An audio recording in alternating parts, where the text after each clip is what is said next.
श्री शिवाय नमस्तुभ्यं। श्री शिवाय नमस्तुभ्यं। राधे राधे, जय श्री कृष्णा। आप सभी का दिन शुभ और मंगलमय हो। दोस्तों, आज हम आपको सुनाने जा रहे हैं श्रावण मास महात्म्य का 11वां अध्याय।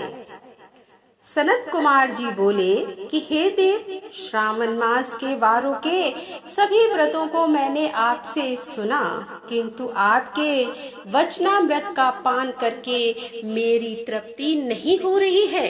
हे प्रभु, श्रावण के समान अन्य कोई भी मास नहीं है, ऐसा मुझे प्रतीत होता है। अतः आप तिथियों का महात्म्य बताइए।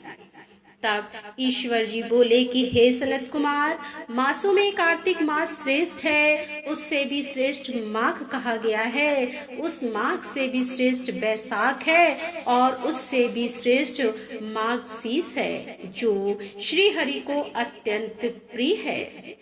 विश्व रूप भगवान से उत्पन्न होने से ये चारों मास मुझे प्रिय हैं, किंतु 12 मासों में श्रवण तो साक्षात शिव का रूप है। हे सनत कुमार, श्रावण मास में सभी तिथियां व्रत युक्त हैं, फिर भी मैं उनमें प्रधान रूप से कुछ उत्तम तिथियों को आपको बता रहा हूँ। सर्वप्रथम मैं तिथि तथा वार से मिश्रित व्रत आपको बताता हूँ। श्रावण मास में जब प्रतिपदा तिथि में सोमवार हो तो उस महीने में 5 सोमवार पड़ते हैं। उस श्रावण मास में मनुष्यों को रोटक नामक व्रत करना चाहिए। यह रोटक नामक व्रत 3.5 महीने का भी होता है। यह लक्ष्मी जी की वृद्धि करने वाला तथा सभी मनोरथों की सिद्धि करने वाला है।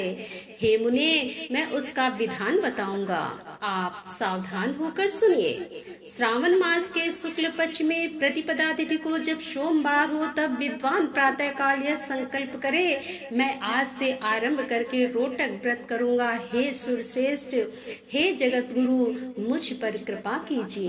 उसके बाद अखंडित बिल पत्रों, तुलसी दलों, नीलोत्पल और कमल पुष्पों, कल्हार पुष्पों, चंपा तथा मालती के पुष्पों, गोविंद पुष्पों, आक के पुष्पों से उस ऋतु तथा काल में होने वाले नाना विध अन्य सुंदर पुष्पों और धूप दीप नवेद तथा नाना प्रकार के फलों से सूलधारी महादेव की प्रतिदिन पूजा करनी चाहिए।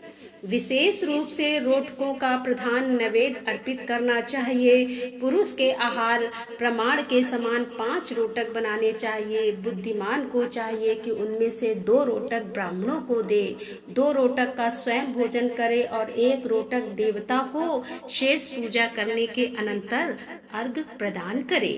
केला, नारियल, जबीरी, नींबू, बीज पूरक, खजूर, ककड़ी, दाख, नारंगी, बिजौरा, नींबू, अखरोट, अनार तथा अन्य और जो भी ऋतु में होने वाले फल हैं, वे सब अर्घ दान में प्रशस्त है। उस अर्घ दान का फल सुनिए। 7 समुद्र सहित पृथ्वी का दान करके मनुष्य जो फल प्राप्त करता है, वही फल विधान पूर्वक इस व्रत को करके वह पा जाता है। विपुल धन की इच्छा रखने वाले को यह व्रत 5 वर्ष तक रखना चाहिए। इसके बाद रोटक नामक व्रत का उद्यापन कर देना चाहिए। उद्यापन कृत्य के लिए सोने तथा चांदी के 2 रोटक बनाए।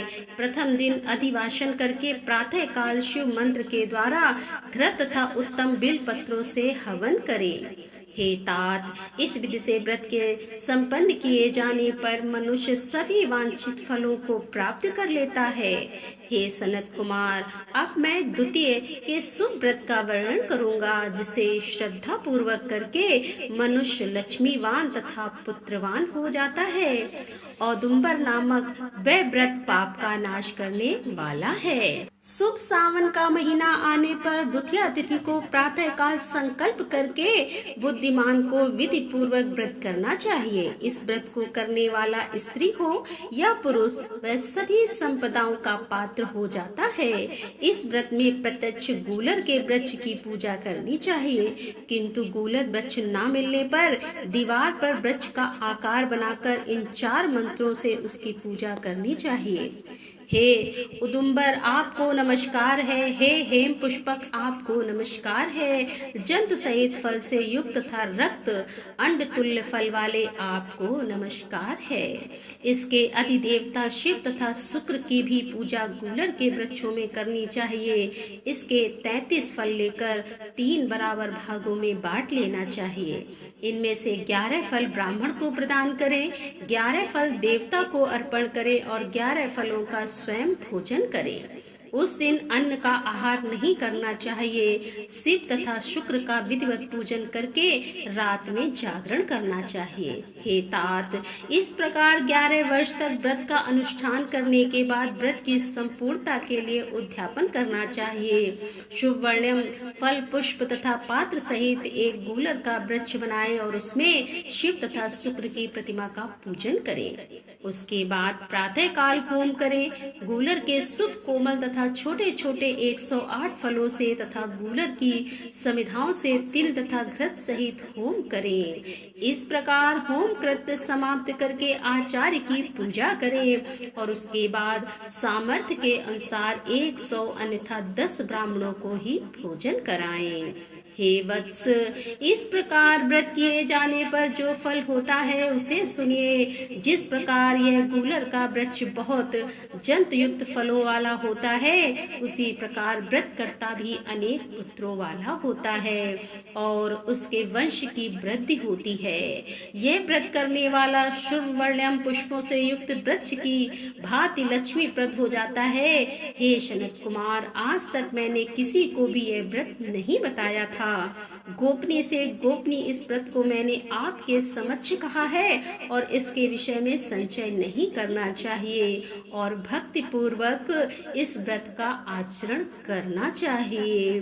तो श्रोताओं, इस प्रकार श्री स्कंद पुराण के अंतर्गत ईश्वर सनत कुमार संवाद में श्रावण मास महात्म्य में प्रतिपद रोटक व्रत तृतीयोदुम्बर व्रत कथन नामक 11वां अध्याय पूर्ण हुआ। राधे राधे। जय श्री कृष्णा। हर हर महादेव। जय भोलेनाथ की।